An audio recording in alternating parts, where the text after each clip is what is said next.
Hey guys, what is up? My name is Megan and welcome back to my channel, or welcome if you're new. I hope you guys are doing well and staying safe, and welcome to today's video, which is like the ultimate OG booktube video, and that is the mid-year book freakout tag. Now I have done these in the past. Most of them are unlisted now because some of them were a little cringe to look at, but it remains one of my favorite videos to do and watch on booktube at this time of year. So I will leave the questions in the description if you guys want to tell me in the comments your answers, or if any of you guys are looking to film this for yourself. And without further ado, let's hop on in. Side note, I will not talk about any stats within this video because I will be doing a separate like quarterly stats video very soon. So the first question is the best book you've read so far this year. Now this year overall, I believe I have 6 5-star reads, and out of those 6, there's like 3 that are like the core 3 that right now are like at the top of my list. So I'm going to go through them quickly. The first one I'm going to talk very briefly about, and that is Skandar and the Unicorn Thief by A.F. Stedman. I have a full review of this book up on my channel if you want to hear more about it. This is the first book in a middle grade series, and I am absolutely obsessed with this series. I constantly think about it, and it has become one of my like ultimate faves, like all categories combined, but also of my middle grades. If you want to know my top 10 middle grade books, I will link that video in the cards as well. But this follows a boy named Skandar who throughout this book becomes a unicorn rider, and this book is basically a blend between Percy Jackson, Harry Potter, and Avatar is the best way I can pitch this book, but I highly recommend you guys check out my review. It's only like 8 minutes long, and pick up this book. You will not regret it. The next book that is on my top of the year is actually Happy Place by Emily Henry. This was absolutely incredible. I sobbed throughout the last third of the book. What I really enjoyed about this is really the discussions on growing older and how that changes things within your friends group and within yourself, and how sometimes you had this whole plan for yourself when you were 18 or 20, and then when you get close to your 30s you realize that's not what you wanted to do with your life, and how those changes within you impact your relationships, whether that be friendships or romantic relationships, and the second chance romance, and also seeing how our main couple got together in college and them kind of falling back in love within this story. Chef's kiss. I also have a vlog where I talk a lot about my thoughts on Happy Place, which you guys can watch. And my third book for this answer is actually When in Rome by Sarah Adams. This is my second Sarah Adams books, and both of them I have given 5 stars so far. This, you will see a lot more of my thoughts in a special vlog that is coming mid-July, and I am so excited for you guys to watch this. But essentially I sat down and I binge read the entirety of this book because I could not put it down. This is absolutely wholesome. It follows Amelia and Noah. Amelia is a famous pop star, and she wants to get away from her life, and so she goes to the closest Rome to her, which is Rome, Kentucky, where Noah lives. He owns a pie shop, and their relationship and the caregiving in this book and the mutual understanding of each other's issues was phenomenal. The romance is adorable, and again, I'll talk about it more in my vlog. 3 favorite books of the year, without a doubt. The second question is actually the best sequel you've read so far this year. I am not a big series girly, aside from middle grade, and obviously my answer will be middle grade, and that is Amari and the Great Game by B.B. Alston. If you have not been here before, you wouldn't know how much I love Amari and the Night Brothers, which is the first book in the series. If my house, God forbid, like I would need to evacuate it, I am taking the copy of Amari and the Night Brothers that was personalized to me by B.B. Alston before anything else. That book I love so much. This is its sequel. I do not think it is as good as the first book, but it remains an incredible sequel. I just think that the first 75 pages were a little bit redundant and slow, but once you get past that, this is bloody fantastic. If you have not heard of Amari and the Night Brothers, This follows Amari, and at the beginning of this book we learn that Amari's brother has gone missing. Police presume that because he is a person of color, he was doing sketchy things, he might have been killed because of it, but Amari and her mother don't believe that to be the truth. And soon after that, we learn that Amari's brother is actually part of the supernatural world, which Amari didn't know existed, and she herself is launched within that world. She learns about her powers and goes on a quest to find her brother within that world. This is very much like a Chosen One trope. It has the vibes of Men in Black, and it's just really, really fantastic. A lot of people really do enjoy this series, and I was not let down by the sequel. The third question is a new release that you haven't gotten to yet but want to, and for that I have two answers. One of them is actually the sequel to Skandar and the Unicorn Thief, which is Skandar and the Phantom Rider. I actually had started it, but then my mental health slowly declined, and so I wasn't really in a space where I could really like savor this book, which is really what I want because I've anticipated this for the last year. But the 60 pages I did read were absolutely phenomenal. So we follow Skandar in this one after the events of the first book, and I think we also get his sister's point of view in this one from time to time, which is going to add a lot of stakes to the series, so very intrigued to see where it goes. I do think this is going to be a 5-star. And my other answer for this is actually Love Theoretically by Ali Hazelwood. This is a newer release, like it hasn't been out for months. It came out in the month of June, and I have read all of Ali Hazelwood's backlist. I am a Ali Hazelwood stan. A lot of people say like all of her books kind of resemble one another, that you almost follow the same plot line just with different characters. I don't know if I agree or not with that, but I don't care. I just eat whatever she writes up. This is a academic enemies to lovers romance. It has to do with theoretical physics, and I cannot wait to see that in book form because I am a Big Bang Theory girly through and through. I have rewatched Big Bang Theory about 8 times fully in 2022. Mental health, it's a thing. So I'm very excited to see how they talk about theoretical physics in here and like what I do already know about the field and don't know. Obviously I'm not a science girly, but I do enjoy it in my books. And enemies to lovers, I know Ali Hazelwood can do that because she has proven herself time and time again. Very excited for this. The next question is anticipated releases for the remainder of the year. Now I do have a video that will be coming out at the beginning of July talking about my anticipated releases for the last 6 months of the year, so I'm not going to go too much into this question, but two off the top of my head. One is, what is it called? Raiders of the Lost Heart, and that is kind of like an Indiana Jones romance. This is traditionally published and it has the vibes of like 2 archaeologists or something like that that have Indiana Jones vibes. That's what I'm getting from it. Everybody and their mom has been talking about this book lately. Everybody's been requesting arcs. I can't wait to see what people think about it, but I do really think it's going to be a fun and kind of different romance. That one comes out in December though, so it's a long time before we get our little pause on him. And the other book is the last book in the Pages & Co series. Pages & Co, the last book wanderer, the last wanderer, something like that.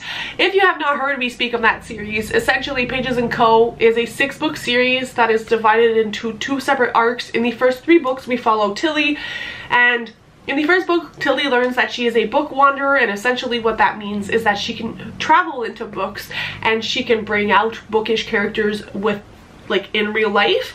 And Tilly, we learn, lives with her grandparents. They own a bookstore, and in the first book Tilly learns about her abilities and also goes on a quest to find her missing mother. I'm not gonna go into too much more detail, but it is fantastic because within the Pages & Co series you travel to a lot of different children's classics. In the first one I believe we do Alice in Wonderland and Anne of Green Gables, something like that, but within the series you go to The Wizard of Oz, The Secret Garden, we do Robin Hood. There's just so many different fun references throughout the series, and Tilly and her friends are fantastic, so I'm incredibly excited for this release, but also very heartbroken because it's the last one, and I hope Anna James keeps writing middle grade. That one comes out, I believe, in September. The next question is your biggest disappointment, and for that, without a doubt, it has to be Founded on Temptation. Again, I have a vlog explaining why this is such a big disappointment. This ended up being a 1-star read, but essentially Founded on Temptation is the second book in the mixtape series by Kat Singleton. I have a vlog where I read the first one, I believe in like 2021, and I was obsessed with the first one. I gave it 5 stars, and I actually started the series before it blew up. It was kind of like a experiment on can we trust TikTok authors who like promote their work on TikTok to be like genuine in what they promote. And so when I picked this up, I had really high expectations because I've been wanting to continue the series for like 2 years now, and unfortunately this I did not know includes like the trope I hate the most in romance, like, and I feel like it's a general consensus that that trope is crap. So I was very disappointed and shocked to see it in here, but it's also the fact that like we follow 2 characters who meet a few different times. They do have some chemistry, but there's no emotional connection and nothing there, and so it's really hard to root for them or to care about their issues, and I just read the end, like 100 and such pages of this, and I really do not know if I want to continue on with books 3 and 4. Fortunately, I don't own them, so I can make an informed decision. So if you guys have read the remainder of this series, please let me know what you guys think of it. Should I continue? Because I was really bummed about this because I loved the first one. The next question is biggest surprise, and for that I have 2 answers. One of them being Sunny Disposition by Deanna Gray. This, I don't know why it surprised me because it has all of the elements needed to be a 5-star read for me. It has the anonymous texter trope, so 2 people who talk anonymously online who fall in love and then they meet in real life. In this case, they become roommates, and this is also a hockey romance. So we follow our 2 protagonists. This is a dual perspective book, and our main female character is actually a gamer and our main male character is a hockey player, and it is their romance with them knowing each other online and then knowing each other in real life and then figuring it out. I think about this book a few times a week, and I read it very early on in 2023. I am obsessed with this. This is also a diverse book. It is by a Black author and it features a Black main character, and this is the first book in a series. Honestly, you guys, you need to read it. And I feel like I read this when it wasn't so hyped. I don't know if it's hyped now or not, so I don't think I was expecting it to be as good as it was, which is why I was surprised. But either way, this shit slaps. Honestly, 10 on 10. And the other book I have is another kind of surprise, and that is The Way of Kings by Brandon Sanderson. If you've been to my channel before, you would know I am not an epic fantasy girly at all. I'm actually reading this because of a friend who, I don't know how he gets me to read these books, but he does. The first book I read because of my friend was Malazan, and that book made me feel like a dumb person. So I was afraid that this was going to be the same, that I wouldn't really understand what's going on, that I wouldn't really understand like the subtext, and I am not someone who can like visualize a fantasy world within my little noggin, and so I was afraid that this was kind of going to make me feel the same. It does not. Brandon Sanderson, first of all, can write. His quotes slap. I have tabbed this book an insane amount. It's not focusing, but trust me, I have. I'm currently halfway through, and I really enjoy this. There are 2 perspectives that I really love. I love Kaladin, and my favorite character is Shallan.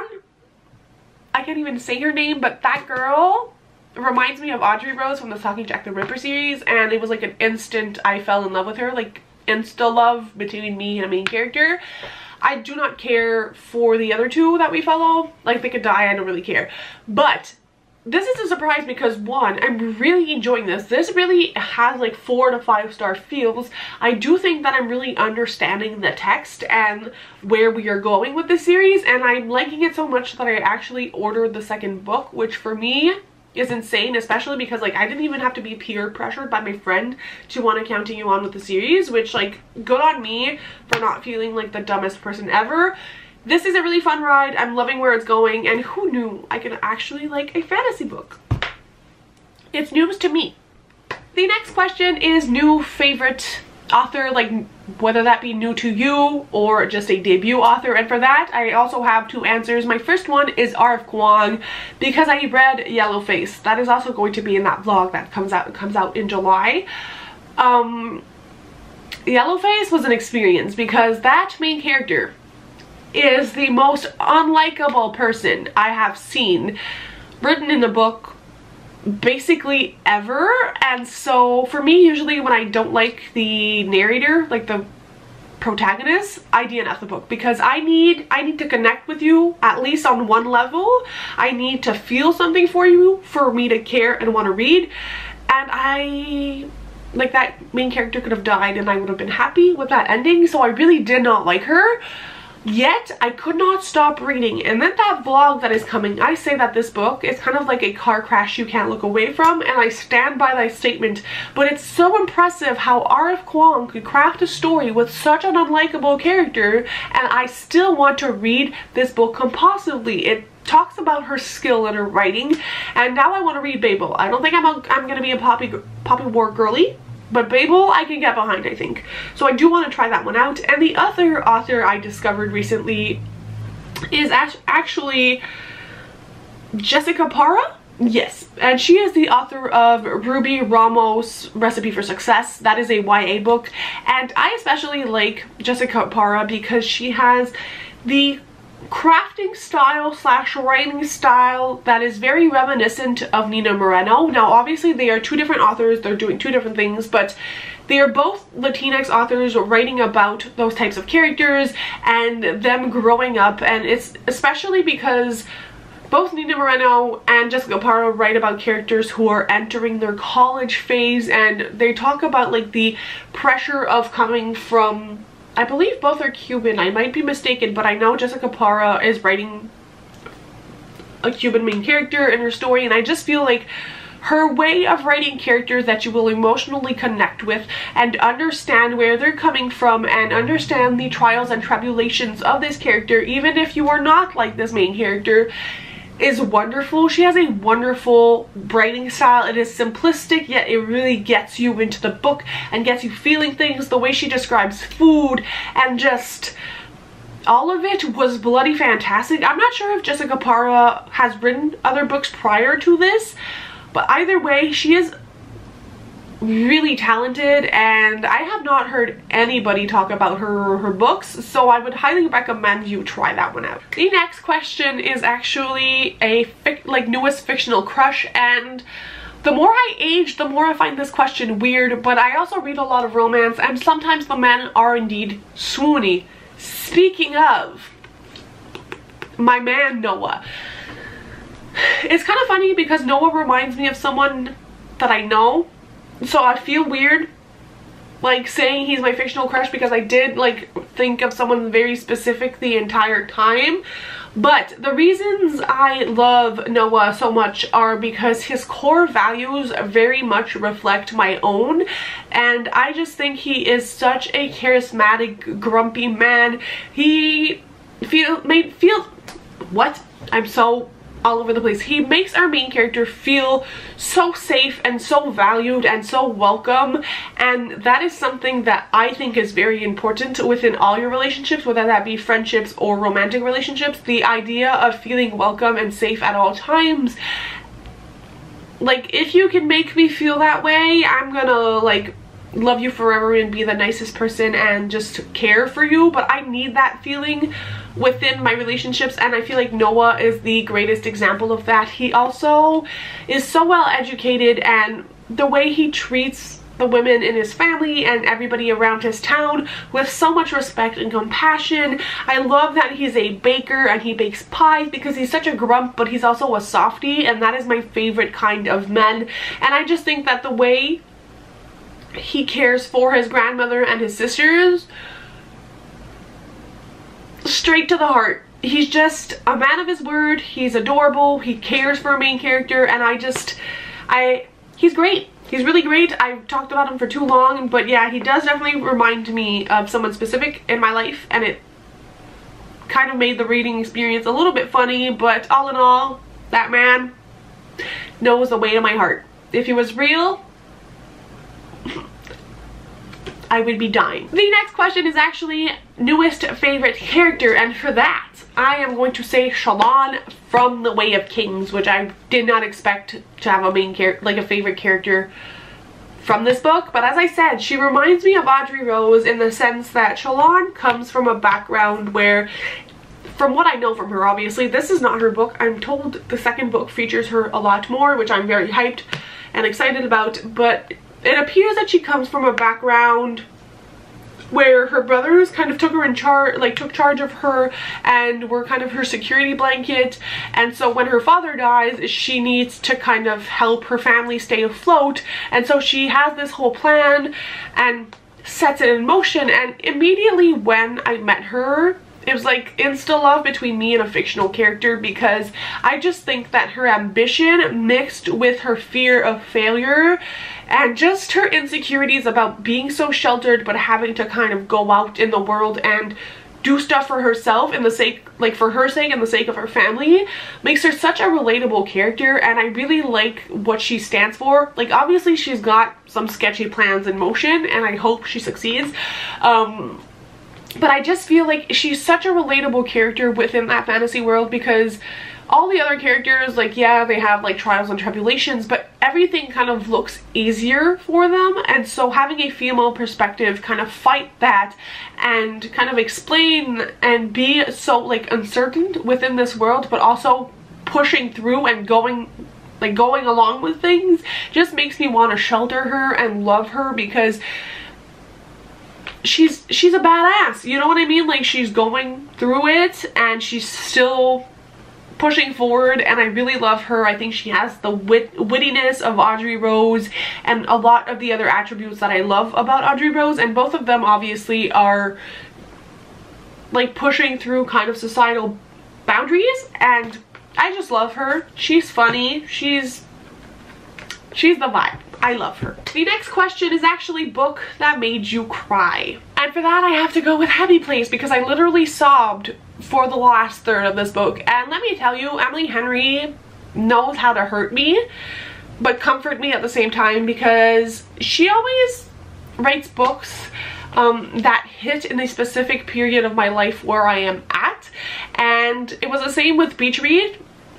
2020 was like the most traumatic year of my life, and I would erase that from my memory in a heartbeat. However, I read Beach Read, and that book really helped me through it, and I still am very thankful for that book, because I don't think my mental health would be where it's at without Beach Read. And I kind of feel the same way about Happy Place, because this is a book about romance and about friendship, but it's also about self-discovery and being okay with the fact that things are going to change, and that you yourself and your relationships are going to be impacted by the period of your life where you're at. And I just think I found comfort in that, because I am in a very pivotal time in my life between finishing university, starting my full-time job, and kind of questioning a lot of the choices I've made and a lot of the past friendships I've had, and I feel like this book really hit me in the feels. I also think that Emily Henry just knows how to write a book, and I also loved our main character's story, her friendships, how beautiful it was, even through the harder times. Like, this is a beautiful depiction of friendship. And the second chance romance in here, I don't usually do second chance romances. I don't believe in those. So for me to really have loved this and be invested in the relationship, it was just all of the emotions up in this house when reading Happy Place. Forever thankful it exists, and it made me bawl my eyes out. Now, on the flip side of that, we have book that made you happy. Now, obviously, sunny disposition could be an answer, but I also recently read Zodiac Academy, which also is going to be featured in that vlog in July. You'll get all my thoughts and feelings. But was this book a well-crafted book. Absolutely not. But I have also seen someone on booktube say that this kind of feels like there's crack between the pages, and I could not agree more with that statement, because I binge read that book. Like, I sat down, opened the book, and I read and read and read until I finished, and then I was like, what do you mean I don't have the next book? Because this book is a romantasy bully romance. I don't do bully romances usually, but now I need the entire collection of Zodiac Academy, and I'm not even kidding when I say that.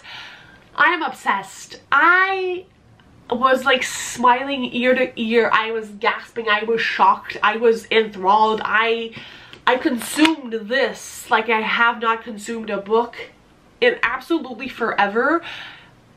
I was with my parents when I read this book, and my mom was like, are you like, what is happening to your face? I was just so joyful and just so invested. And like, those boys are absolute assholes, and that's usually why I don't do bully romances, because I like grumpy main characters. I like characters who have banter, but the men in those books, absolute assholes. But I still love them all, which is a very weird feeling to have. I don't know what it says about me. But this book, holy shit, it was such a fun book. And now I want to, like, seriously, I just need to collect all of them because I need to binge them. I do have The Awakening retold by the boys, because I think that even though it's like the 9th book in the series, I need to be in their heads for a little bit, just because I don't know how long I'll be able to love them if I don't actually see a little bit of a positive side to them. And I have the 2nd book, but I don't have 3 through 8. You know what I mean? And I need all the serotonin, because as I said, I've been a very sad girly, especially from May to now. So having this was a breath of fresh air, and I'm thankful for this book, even though there's literal typos in the book. What do you mean freaking typos? The next question is the most beautiful book you've purchased or received. Now, I do receive like Afterlight books, which are very pretty. I have some other special editions, but the first book that actually came to mind when I read this question is actually the paperback edition of Fireborn. And this is the regular paperback edition from Waterstones, but it has these beautiful, and I need you to be able to see this, so let me focus it, like beautiful sprayed pages. And just the cover of it is stunning. I also have a review of this book up on my channel if you want to hear my actual thoughts on this, but I can't believe that we're able to customize pages to actually look this fantastic. So yes, very big fan of this book and its aesthetic.